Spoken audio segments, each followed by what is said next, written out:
प्यारे बच्चों, आपके अपने अनु एजुकेशनल वीडियो चैनल में आपका स्वागत है। जैसा कि आप लोगों को पहले से मालूम है कि हम कक्षा 6, 7, 8 की अंग्रेजी का हिंदी अनुवाद और उसका क्वेश्चन आंसर और एक्सरसाइज का वीडियो प्रतिदिन 7 बजे हम अपलोड करते हैं आप लोगों के लिए। लेकिन कुछ बच्चों जो कक्षा 10 के बच्चे हैं वो हमसे बोलने लगे कि आप जो है गणित की वीडियो, कक्षा 10 की गणित की वीडियो अपलोड करिए। तो उनकी डिमांड पे, उनकी मांग पे बहुत सारे बच्चे ये डिमांड कर रहे थे, तो उनकी डिमांड पे आज से हम कक्षा 10 की गणित की शुरुआत कर रहे हैं, जिसको हम जो है 7:30 बजे अपलोड कर दिया करेंगे। आप तक ये वीडियो 7:30 बजे पहुंच जाएगी। तो कक्षा 10 आज हम लोग जो पढ़ेंगे है कक्षा 10 की गणित, जिसका नाम है वास्तविक संख्याएं। इसको इंग्लिश में रियल नंबर कहते हैं, वास्तविक संख्याएं। तो इसको जानने से पहले हम ये जानें कि वास्तविक संख्याएं है क्या चीज़। तो इसको जानने से पहले कुछ टर्म्स ऐसे हैं, कुछ चीज़ें ऐसी हैं जिनको जानना बहुत ज़रूरी हो, जिनको आप लोग कक्षा 9 में पढ़ के आए हैं, लेकिन हम यहाँ पे रिवाइज़ करवा देना चाहते हैं, क्योंकि बिना उसके आप वास्तविक संख्याएं कर नहीं पाएंगे। तो नंबर सिस्टम में पहला है प्राकृतिक संख्याएं, जिसको हम नेचुरल नंबर कहते हैं। ये आप कक्षा 9 में पढ़ चुके हैं, लेकिन हम फिर से आपको सारी चीज़ें एक बार रिवीजन करवा दे रहे हैं। तो प्राकृतिक संख्याएं क्या होती है? नेचुरल नंबर, जिसको गिना जा सकता है, गिन सकते हैं। 1 से लेकर के पूरा इन्फिनिटिव तक होता है प्राकृतिक संख्या। 1, 2, 3, 4, 5, 6, 7, 8, 9, 10 ऐसे करके पूरा जो है इन्फिनिटिव तक, जहाँ तक गिना जा सकता है, जहाँ तक संभव है गिना जाना, वहाँ तक पूरी संख्या जो है 1 से लेकर सब प्राकृतिक संख्या कहलाती है। दूसरा है पूर्ण संख्या। तो पूर्ण संख्या को हम होल नंबर कहते हैं, अंग्रेजी में होल नंबर कहते हैं। और जो प्राकृतिक संख्या है 1, 2, 3, 4, 5, 6, 7, 8, 9, 10 पूरा एकदम इन्फिनिटिव तक, उसमें जीरो को भी इंक्लूड कर लेंगे, जीरो को भी शामिल कर लेंगे, मिला लेंगे जीरो को भी। तो मतलब कि 0, 1, 2, 3, 4, 5, 6 ये सब जब जीरो भी आ जाएगा उसमें प्राकृतिक संख्या में, नेचुरल नंबर में, तो उसको पूर्ण संख्या कहेंगे, होल नंबर कहेंगे। इसमें प्राकृतिक संख्याओं के साथ जीरो भी होता है इस पूर्ण संख्या में। दूसरा हम लोग तीसरा पढ़ेंगे पूर्णांक। इंटीजर पूर्णांक है, पूर्णांक जिसको हम इंग्लिश में इंटीजर कहते हैं। तो पूर्णांक में क्या होता है कि पूर्ण संख्या तो होती ही है, उसके साथ साथ जो है ऋणात्मक संख्या जुड़ जाती है, ऋणात्मक संख्या भी जुड़ जाती है, तो उसको हम इंटीजर बोलते हैं। कहने का मतलब है 0, 1, 2, 3, 4, 5 ऐसे करके इन्फिनिटी तक इधर, और -1, -2, -3, -4, -5 ऐसे पूरा इन्फिनिटी तक इधर। तो सब मिला करके पूरा जो है माइनस और जो है पॉजिटिव वाली संख्या और निगेटिव वाली संख्या और जीरो, सब कुछ मिला करके पूर्णांक बनता है। तो इसमें हम ब्रैकेट में लिख भी दिया है मैंने कि इसमें प्राकृतिक संख्याओं, पूर्ण संख्याओं के साथ साथ ऋणात्मक वाली संख्या भी होती है, जैसे -5, -4, -2, -1 इत्यादि, ये ऋणात्मक संख्या हो गई। तो सब मिला करके जो है इंटीजर बनता है। तो अगला हम लोग देखते हैं इधर, ये जो नंबर लाइन होता है, यानी संख्या रेखा जिसको कहते हैं, ये संख्या रेखा है। इस पे बीच में कहीं हम जीरो ले लेते हैं और फिर बराबर बराबर दूरी इसमें बना लेते हैं, फिर 1, 2, 3, 4, 5, 6 इसी तरह से इसमें नंबरिंग कर देते हैं। इन्फिनिटिव तक इधर जा सकता है और जीरो के इधर -1 -2, ये जो इधर भी बराबर बराबर भाग में बांट देते हैं, -1 -2 -3 -4 -5 -6, ऐसे ऐसे इन्फिनिटिव तक इधर जाता है। तो इसमें क्या होता है, निगेटिव और पॉजिटिव की अनलिमिटेड संख्याएं होती हैं, ये जो है इंटीजर होता है। अब हम लोग चौथा पढ़ेंगे, अभाज्य संख्या। चौथा है अभाज्य संख्या, इसको हम इंग्लिश में प्राइम नंबर कहते हैं, अभाज्य संख्या। जैसे 2 3 5 7 11 13 17 19 23 इत्यादि जो है। तो अभाज्य संख्या होती कैसे, कैसे हम जानेंगे कि ये अभाज्य संख्या है। तो सबसे छोटी अभाज्य संख्या 2 होती है। अभाज्य संख्या वो होती है जो स्वयं से कटे और 1 से कटे, इसके अलावा और किसी संख्या से न कटे, उसको हम अभाज्य संख्या कहते हैं। आगे हम लोग देखेंगे, इसमें हमने लिख भी दिया है कि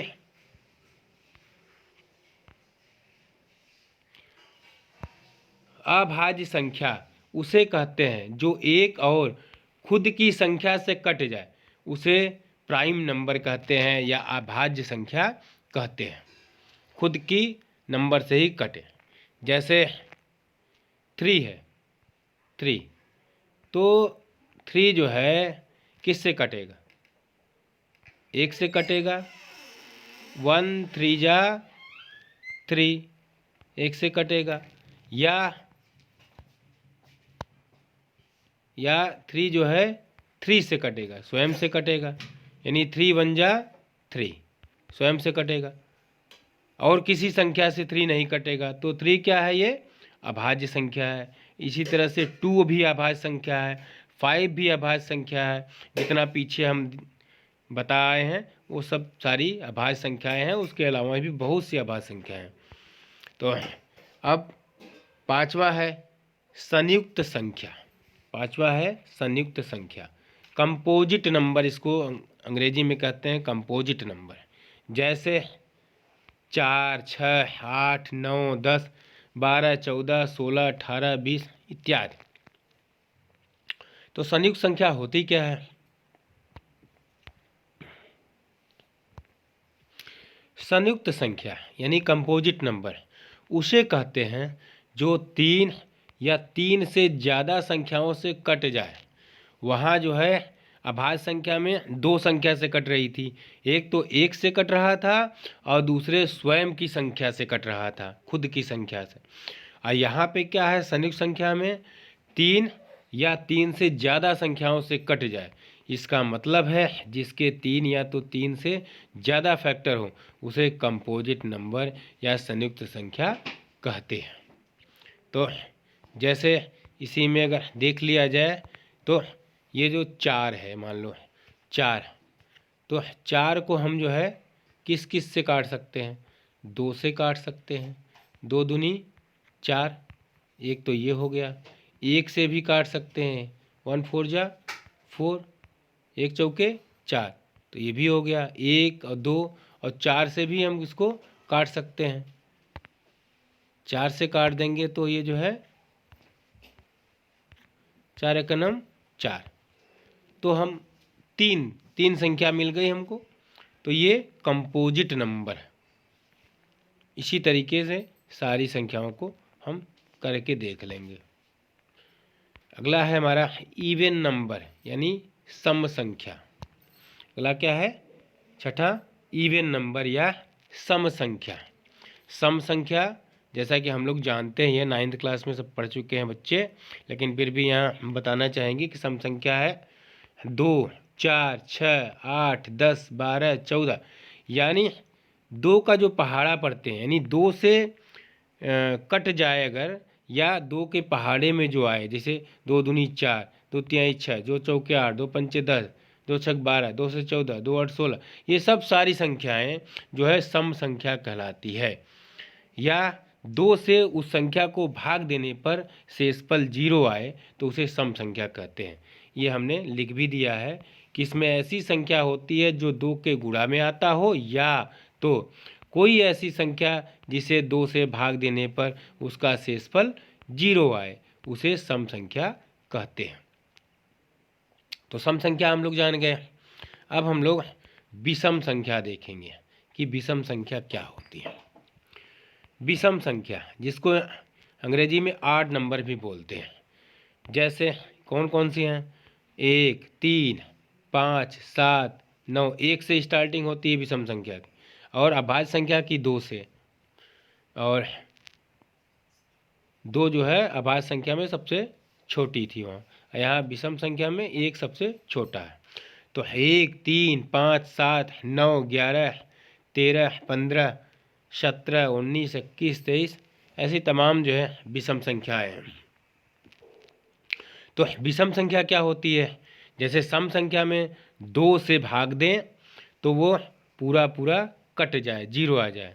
तो विषम संख्या में 2 से भाग दें तो कटे ना, और 1 आए उसका शेषफल, और दूसरे 2 के गुणा में नहीं आए, वो 2 के पहाड़े में वो ना आए। यहाँ हमने लिख भी दिया है। इसमें ऐसी संख्या होती है जो 2 के गुणा में नहीं आता हो, या तो कोई ऐसी संख्या जिसे 2 से भाग देने पर उसका शेषफल 1 आए उसे विषम संख्या कहते हैं। तो ये भी आप लोग समझ गए। और यहाँ देख भी लीजिए इसको कि जो ये से 3 है या 5 है या 7 है, जो भी है इसमें, इसको हम भाग देते हैं 5। 5 को हम 2 से भाग देते हैं तो 2 दूनी 4, यानी 1 आया, 1 शेष बचा। इसका मतलब ये कि 2 से तो कटा नहीं, 2 के गुणक में है नहीं ये, और दूसरे 2 से भाग देने पर 1 आ रहा है शेष, तो ये विषम संख्या हो गई। इसी तरीके से आप देख सकते हैं। अब हम लोग देखेंगे दशमलव संख्या, डेसिमल नंबर। यह 2 प्रकार का होता है। ये चीज़ हम लोग इसलिए पढ़ रहे हैं दशमलव संख्या कि हम परिमेय संख्या और अपरिमेय संख्या बता सकें। तो उसको बताने के पहले हमको ये दशमलव संख्या बताना जरूरी है। तो यह 2 प्रकार का होता है दशमलव संख्या। पहला है टर्मिनेटिंग नंबर, यानी समाप्त होने वाली संख्या, जिसको शांत बोलते हैं, जिसको शांत बोलते हैं। अभी ये शांत और अशांत शब्द जो है आएगा करने के लिए इस चैप्टर में। तो किसको शांत बोलते हैं ये आप लोग समझ लीजिए कि टर्मिनेटिंग जो नंबर होता है, समाप्त होने वाली संख्या, उसी को शांत बोलते हैं। अब इसमें हम लोग आगे देखते हैं क्या है ये।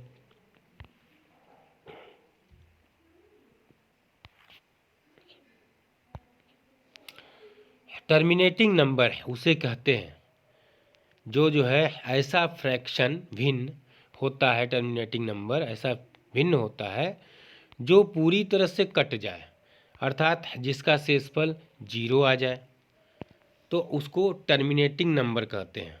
जो कट जाए, दशमलव लेकर के कटे, चाहे जैसे कटे, कट जाए पूरी तरह से।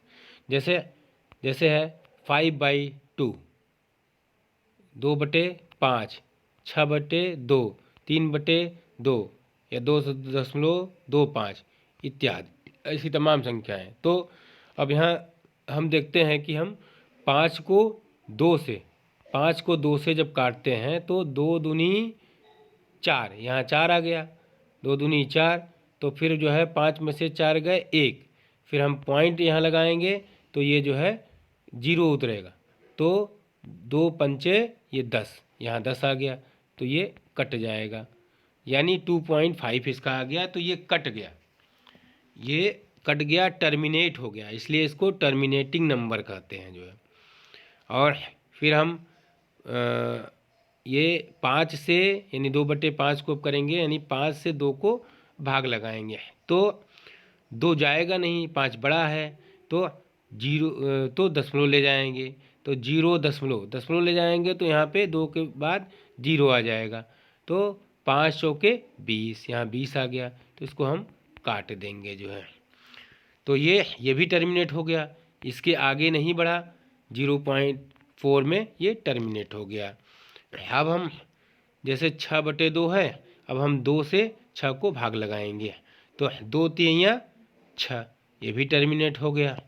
अब 3/2 है, अब हम 2 से 3 को भाग लगाएंगे तो 2 एकनम 2, बचेगा 1, 1 आएगा। इसके बाद पॉइंट लगाएंगे यहाँ तो 0 उतरेगा, तो 2 पंचे 10, तो ये भी टर्मिनेट हो गया, कट गया।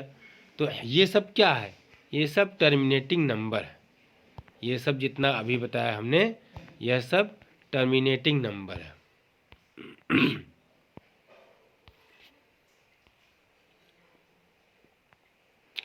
अब हम लोग जो है नॉन टर्मिनेटिंग नंबर पढ़ेंगे।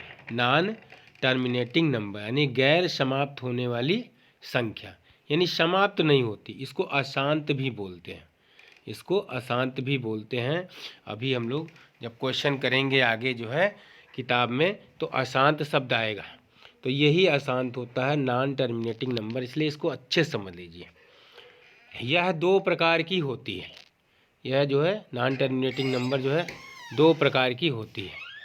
पहला है रिपीटिंग यानी रिकरिंग, जैसे रिपीटिंग नंबर हो गया जैसे 0.3333, इस तरह से, यानी टर्मिनेट तो नहीं है, नॉन टर्मिनेटिंग है, ख़त्म होने वाली नहीं है, लेकिन संख्या रिपीट हो रही है। जो 333 है ये रिपीट हो रहा है, तो इसको लिख सकते हैं 0.3 के ऊपर बार, इसको बार बोलते हैं। और दूसरी संख्या है 0.57215721, यानी 5721 एक बार, फिर 5721 एक बार, इसी तरह से लगातार रिपीट हो रहा है, तो इसको हम लिख सकते हैं 0.5721 के ऊपर बार, जो रिपीट होगा जहाँ से उतना बार लगा देंगे। तो ये रिपीटिंग पहला हो गया। रिपीटिंग नॉन टर्मिनेटिंग है लेकिन रिपीटिंग है, बार बार रिपीट हो रहा है। और दूसरा है नॉन रिपीटिंग, जो कि जो है रिपीट भी नहीं हो रहा है, न तो वो टर्मिनेट हो रहा है न रिपीट हो रहा है, दूसरी संख्याएं आ रही हैं। हाँ, कभी 0.256134 इसी तरह से आता चला जा रहा है, उसका कोई जो है वो नहीं है कि कौन सी संख्या आएगी, कौन सी मतलब रिपीट नहीं होगा, बार बार रिपीट नहीं होगा। ठीक है, तो आगे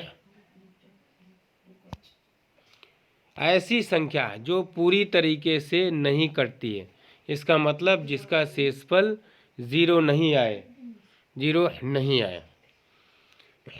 पहला है रिपीटिंग, इसको कहते हैं अशांत आवर्ती, हिंदी में इसको बोलते हैं।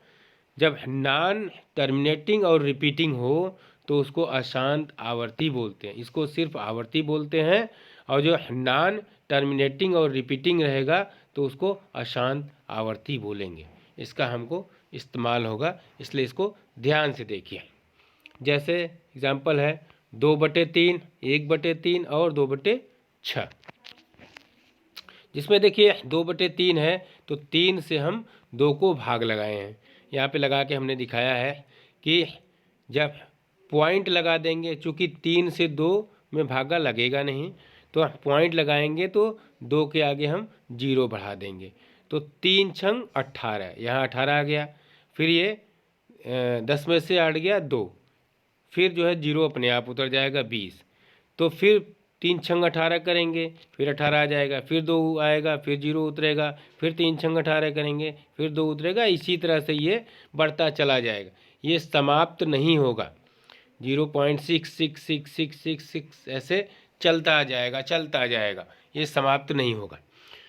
तो 0.6666 जो है इसको हम लिख सकते हैं इज इक्वल टू या बराबर 0.6 के ऊपर बार, ऐसे लगा देंगे। इसे नॉन टर्मिनेटिंग रिपीटिंग कहते हैं। टर्मिनेट तो नहीं हो रहा है लेकिन रिपीट हो रहा है, इसलिए नॉन टर्मिनेटिंग लेकिन रिपीटिंग कहते हैं इसको। अब आगे हम लोग देखेंगे, हम समझ रहे हैं कि आप लोगों को समझ में आ रहा है। चलिए,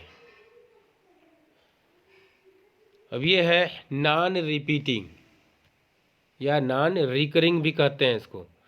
तो नॉन टर्मिनेटिंग और नॉन रिपीटिंग, तो उसको अशांत अनावर्ती सिर्फ नॉन रिपीटिंग को हम अनावर्ती कहते हैं, लेकिन जब नॉन टर्मिनेटिंग और नॉन रिपीटिंग दोनों हो तो अशांत अनावर्ती भी कहते हैं हिंदी में हम लोग। ये शब्द आएगा आपकी किताब में जब हम क्वेश्चन लगाएंगे तो जैसे एग्जाम्पल के रूप में जैसे हो जाएगा ये पाई का मान, वो जो है नॉन रिपीटिंग है, नॉन टर्मिनेटिंग और नॉन रिपीटिंग दोनों। √2 इसका भी मान नॉन टर्मिनेटिंग नॉन रिपीटिंग है। √3, √5, √7, √11, √13 ये सब का जो है नॉन टर्मिनेटिंग और नॉन रिपीटिंग है। और 2√2, √6, √8 ये सब का मान जो है नॉन टर्मिनेटिंग और नॉन रिपीटिंग है। तो पाई का मान 22/7 ये जो है एकदम एग्जैक्ट नहीं होता है। ये 22/7 ये नहीं होता है। और पाई का मान होता है पाई = 3.1415926535 ये होता है। इसके आगे भी बढ़ता चला जाता है, ये कभी समाप्त नहीं होता है। एक्चुअल इसका नहीं निकल पाया है कि क्या मान होता है, ऐसे ही बढ़ता चला जाएगा, समाप्त नहीं होगा। इसी तरीके से √2 का मान 1.41421356 इसी तरह से और संख्याएं आती जाएं, रिपीट भी नहीं होगा, कुछ न कुछ अलग अलग संख्याएं आती चली जाएं। इसी तरह से √3 का 1.732050807568 इसी तरह से लगातार कुछ न कुछ संख्याएं आती चली जाएंगी, रिपीट नहीं होंगी वो। इसे नॉन टर्मिनेटिंग नॉन रिपीटिंग कहते हैं, यानी अशांत और अनावर्ती कहते हैं हिंदी में। तो अब हम लोग ये जो समझ गए नॉन टर्मिनेटिंग में रिपीटिंग और नॉन रिपीटिंग समझ गए, तो अब हम लोग रेशनल नंबर पढ़ेंगे। इसी बेस पे रेशनल नंबर है और इरेशनल नंबर, तो इसको अब समझ में ये आएगा। 8वां है रेशनल नंबर, जिसको हम परिमेय संख्या कहते हैं। हिंदी में परिमेय संख्या, इंग्लिश में रेशनल नंबर कहते हैं। इसमें ऐसी संख्या होती है जो P/Q की तरह लिखी जाती है, P/Q के रूप में लिखी जाती है, ऐसी संख्या होती है। लेकिन Q is not equal to 0, Q 0 के बराबर नहीं होता है। जो नीचे हर के रूप में Q है ये 0 के बराबर नहीं होता है। वह P व Q पूर्णांक होते हैं। P और Q जो है पूर्णांक होते हैं, मतलब कि ये 0 भी हो सकता है लेकिन Q 0 नहीं होगा। और पूर्णांक तो 0 भी होता है और पॉजिटिव नंबर होते हैं और नेगेटिव नंबर होते हैं, यानी धनात्मक संख्याएं होती हैं, ऋणात्मक संख्याएं होती हैं, सब मिला करके होता है पूर्णांक। तो वही कह रहा है कि P और Q जो है पूर्णांक होते हैं, लेकिन पूर्णांक तो होते हैं लेकिन Q जो है 0 नहीं हो सकता है। वह HCF P और Q का जो HCF है वो 1 हो, इतनी चीज़ें होती हैं तो उसको परिमेय संख्या हम कहते हैं। तो इसमें हम लोग देखेंगे जैसे 2/3, 4/2, 4/1, 2/5, 0/2, 0। लेकिन 4/0 नहीं होगा, क्योंकि 0 से जब हम भाग देंगे तो ये इन्फिनिटी हो जाएगा, जो कि परिमेय संख्या नहीं है। तो अब हम लोग देखेंगे ये, और 0/2 परिमेय संख्या है, क्योंकि 2 से जब भाग लगाएंगे 2 0 जा 0, तो परिमेय संख्या है ये। इसमें टर्मिनेटिंग नॉन टर्मिनेटिंग संख्याएं होती हैं। तो परिमेय संख्या में टर्मिनेटिंग संख्या भी आती है और नॉन टर्मिनेट संख्या भी आती है, लेकिन वह रिपीटिंग होनी चाहिए, ना कि नॉन रिपीटिंग।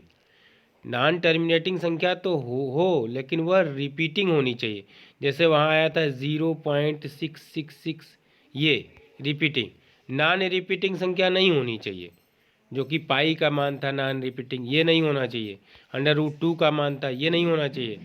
√3 का मान था, ये नहीं होना चाहिए। सिर्फ रिपीटिंग होना चाहिए। अब देखते हैं हम लोग आगे।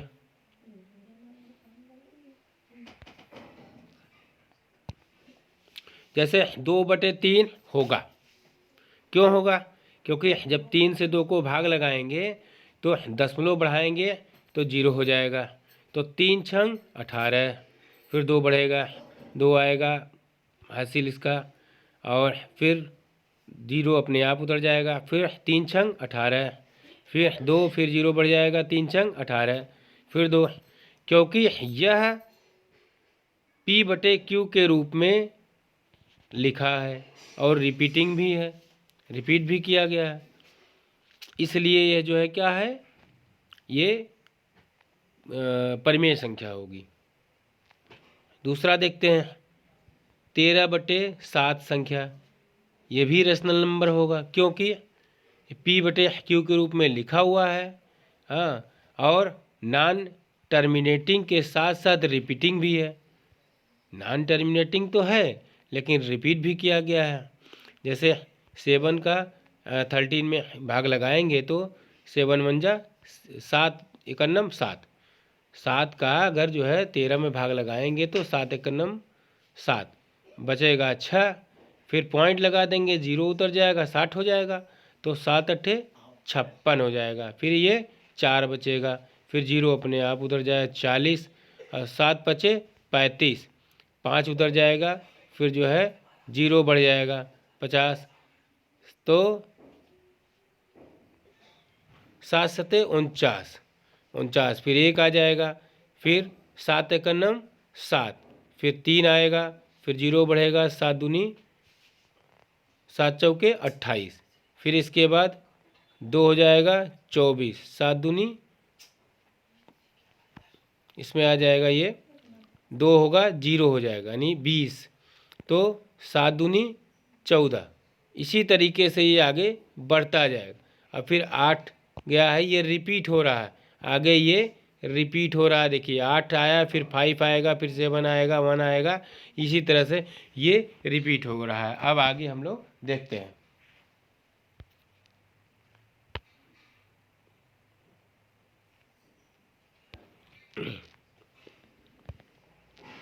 इरेशनल नंबर 9वां है, इरेशनल नंबर यानी अपरिमेय संख्या। अपरिमेय संख्या, तो देखिए अपरिमेय संख्या क्या होती है? जो संख्या परिमेय संख्या नहीं होती है उसे अपरिमेय संख्या कहते हैं। पहली बात तो ये हो गई, जो संख्या परिमेय संख्या नहीं है वही अपरिमेय संख्या है। तो परिमेय संख्या में तो टर्मिनेटिंग सारे नंबर आ गए, और इसके बाद नॉन टर्मिनेटिंग में रिपीटिंग संख्या आ गई। तो इसका मतलब है कि नॉन टर्मिनेटिंग और नॉन रिपीटिंग नहीं होना चाहिए परिमेय में, और इसमें जो है नॉन टर्मिनेटिंग और नॉन रिपीटिंग होगा, क्योंकि परिमेय में ये सब सारी चीज़ें थी। तो अपरिमेय में जो है नॉन टर्मिनेटिंग और नॉन रिपीटिंग संख्या होगी, उसे जो है अपरिमेय संख्या कहेंगे। जैसे पाई, √3, √5, √7, यह सब अपरिमेय संख्या है। जितनी अभाज्य संख्याएं हैं उनको अंडर रूट कर देंगे तो वो जो है परिमेय संख्या, अपरिमेय संख्या होगी। ठीक, अब हम लोग वास्तविक संख्या पे जाते हैं। वास्तविक संख्या, वास्तविक संख्या को हम लोग जो है रियल नंबर भी कहते हैं। वास्तविक संख्या को रियल नंबर कहते हैं। इस दुनिया में जितने भी प्रकार की संख्याएं हैं उसे हम वास्तविक संख्या कहते हैं। तो संख्याएं दो प्रकार की होती हैं। संख्याएं दो प्रकार की होती हैं। पहला हो गया वास्तविक संख्याएं, दूसरा हो गया काल्पनिक संख्याएं। तो वास्तविक संख्या में देखिए कौन कौन सी आएंगी। वास्तविक संख्या में प्राकृतिक संख्या आएगी, पूर्ण संख्या आएगी, पूर्णांक आएगा, परिमेय संख्या आएगा, अपरिमेय संख्या आएगा। ये सब मिल करके वास्तविक संख्या को बनाती है। और काल्पनिक संख्या ये हम लोग में है नहीं, इसे कक्षा 11 में हम लोग पढ़ेंगे। तो हमको पढ़ना है वास्तविक संख्या, जो चैप्टर का नाम है। इसमें इतनी ढेर सारी जो है सब संख्याएं आती हैं। जितनी संख्या अभी तक हम लोग पढ़े हैं ये सब सारी संख्या इसमें आएगी। अब हम लोग एक प्रमेय है उसको हम लोग देखते हैं। इसी प्रमेय पे आपका क्वेश्चन बनता है। तो इसको हम लोग ध्यान से देखेंगे। यूक्लिड विभाजन प्रमेय, यूक्लिड विभाजन प्रमेय। अगर आपके पास दो नंबर है ए और बी, तो उसमें ए अगर बी से बड़ा है, ए बड़ा है बी से, तो ए बराबर बी क्यू प्लस आर, ए बराबर बी क्यू प्लस आर है, जहाँ पे क्यू जो है आपका भागफल है और आर आपका जो है शेषफल है। जहाँ जो है आर, जो ये शेषफल आर है, वो जो है बी से छोटा होगा, हर हाल में छोटा होगा, और ये जो है 0 से बड़ा या 0 के बराबर होगा। ये जो है यूक्लिड विभाजन का प्रमेय है। इसको आपको याद रखना है और इसी पे जो है काफ़ी सवाल आपके लगेंगे। अगला है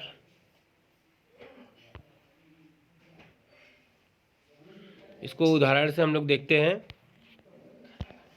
उदाहरण, माना दो संख्याएं 5 और 2 है। 5 जो है 2 से बड़ी है। उदाहरण के रूप में हम लोग देखते हैं, अतः यूक्लिड विभाजन प्रमेय के द्वारा 5 बराबर 2, ये 5 और 2 है तो 5 बराबर 2 हो गया।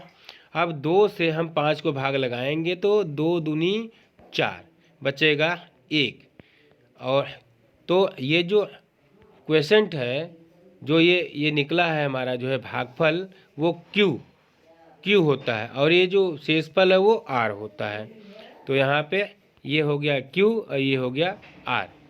तो अगर हम इसको जब गुणा करेंगे 2 दूनी 4 और प्लस 1, तो इसको जब जोड़ेंगे तो 5 हो जाएगा। तो आपके बुक में ये प्रमेय जो है दिया गया है, वहाँ से आप नोट कर लेंगे। प्रमेय 1.1 यूक्लिड विभाजन प्रमेय का, दो धनात्मक पूर्णांक ए और बी दिए रहने पर ऐसी अद्वितीय पूर्ण संख्याएं क्यू और आर विद्यमान है कि ए बराबर पी क्यू प्लस आर, जहाँ हार जो है बी से छोटा है और जो है 0 के बराबर या उससे बड़ा है। तो बच्चों, आज यहीं तक पढ़ाएंगे और दूसरे वीडियो में हम इसका एग्जाम्पल और इसका जो है और प्रश्नावली दूसरे नेक्स्ट वीडियो में हम देते रहेंगे इसी तरह से, और 7:30 बजे हम इसको अपलोड करेंगे। तो इसको वीडियो को ज़्यादा से ज़्यादा लाइक करिए, शेयर करिए और सब्सक्राइब करिए। धन्यवाद। इसको हम जो है बंद कर रहे हैं, अभी जो है क्लोज कर रहे हैं बच्चों।